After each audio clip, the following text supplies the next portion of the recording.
What is the greatest fuck it, I'll do it myself in history? Juan Pujol Garcia was a Spaniard who created his own counter-intelligence operation for the Allies during World War II. Initially, he approached British and American intelligence to offer them his services, but both countries rebuffed him. Undeterred, Garcia created a fictional persona as a pro-fascist Spanish official and got himself recruited by the Nazis, who directed him to travel to Britain to recruit agents. Instead, Garcia created a network of fictitious agents and sub-agents using publicly available information like newspapers and travel brochures. It was at this point that he again contacted Allied intelligence, and he was finally recruited. Garcia continued his work throughout the war, and for the same operation, he received both a knighthood from the British and the Iron Cross from Nazi Germany. The Nazis never realized that he was a double agent. In 1947, a guy named Thor Heyerdahl was trying to prove his theory that the Polynesian islands were settled by people from South America, not Asia. Nobody believed him because it was thought that crossing such a large ocean with the technology they had back then was impossible. So he decides to build a boat using only the tools and materials available at the time these migrations took place. And then he sailed that boat across the Pacific Ocean, nearly dying in the process, but ultimately making it to the Polynesian islands. Maurice Hillman invented over 40 vaccines during his career in the pharmaceutical industry. In 1963, his oldest daughter caught the mumps. He cultured a sample from her, developed a vaccine, and injected it into his younger daughter. That vaccine is still in use and has saved millions of lives. In total, it's estimated that his work has saved 118 million lives globally. Nikola Tesla was tasked with lighting up the World's Fair, but Thomas Edison wouldn't allow him to use any of his patents, so Tesla had to invent a new light bulb that didn't use any of Edison's patents and could still have thousands made in time for the event. Otis invented pretty much what we consider the modern elevator. Nobody was convinced it was safe, so he hoisted himself up extremely high and had somebody cut the cable with an axe to prove how confident he was that the elevator was safe regardless of almost worst-case scenarios. John Snow, not that one, the father of epidemiology. No one believed him that the cholera outbreak in what is now Soho was because of a contaminated water pump. He broke it. They arrested him for vandalism and held him until the outbreak suddenly ended. Edit. Corrected the location.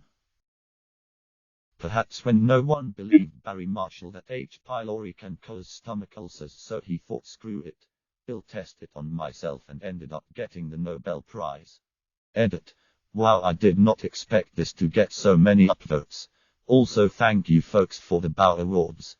However, I feel it's necessary to point out that Robin Warren, the company winner of the Nobel Prize, has actually done most of the work for the discovery, but Marshall got all the attention, well, because of doing this. Thank you /Raymeal01 for reminding us. The doctor stationed in Antarctica that removed his own appendix. Goddamn. Brian Acton interviewed at Facebook and got turned down. He said fuck it and built WhatsApp. Several years later, Facebook bought WhatsApp for 19B. Edit. https://twitter.com/status/3,109,544,383 s=19. https://twitter.com/brianacton/status/3,109,544,383 s=19. Here is his tweet from the day he interviewed. I'm getting this framed for my desk at work. James Clerk Maxwell was idolized by Einstein as being the father of modern physics. Not only did he formulate the classical theory of electromagnetic radiation, but just for shits and giggles he calculated exactly what Saturn's rings were made from using pure mathematics. It wasn't until Voyager 1 and 2 passed by and took photos in the early 80s did we get confirmation that Maxwell was right. He then calculated how to take a cool photograph in 1855. This was then achieved in 1861 and is recognized as the first ever colour photograph. Henry VIII couldn't get his way with the Pope, so he made the Church of England so he could do what he wanted. Cliff Stoll, the cuckoo's egg, noticed weird traffic on his university servers. No one believed him that there was any risk occurring. Ended up uncovering a major hacking attempt to steal missile designs and basically created internet security. I think it was missile designs. It's been a long time. Probably the time Nando Parodi and Roberto Canessa decided they couldn't wait around any longer and legged it for 10 days across the Andes with no warm clothes, climbing gear, or food except some scraps of their dead friends stuffed into a sock. They finally found someone out in the middle of nowhere, Sergio Catalan, who rode horseback all night and then took a bus to get some help. The mountain climbers had come from the wreckage of a crashed plane that everyone had been looking for over 2 months. They needed help for the other survivors who were injured and starving. They saved 14 of their friends. When Julius Caesar decided to just up and fucking march into Rome to declare himself the military leader. The man who was a tractor mechanic company owner made a good chunk of money and bought a Ferrari. He felt that the car wasn't as good as it could be, and it wasn't very comfortable, so he brought his complaints all the way to Enzo Ferrari, the owner of the company. Enzo insulted the man, saying a mere tractor mechanic didn't know how to make a sports car. That sparked a rivalry that lasts to this day. That man was Ferruccio Lamborghini. Edit. Thanks to u/755 and u/KingChameleon07 for correcting me. It's got to be Amo Koivunen he was a Finnish soldier in the Second World War when the Finns were trying to reclaim land from the Soviets. He got separated from his unit mid-war in the middle of nowhere he was the one tasked to carry the drugs they held in case of injury or tiredness, one of which was pervitin, which was literal meth in a tablet form. Instead of just taking 1 or 2, he downed the whole bottle and went on a weeks-long meth-up rampage.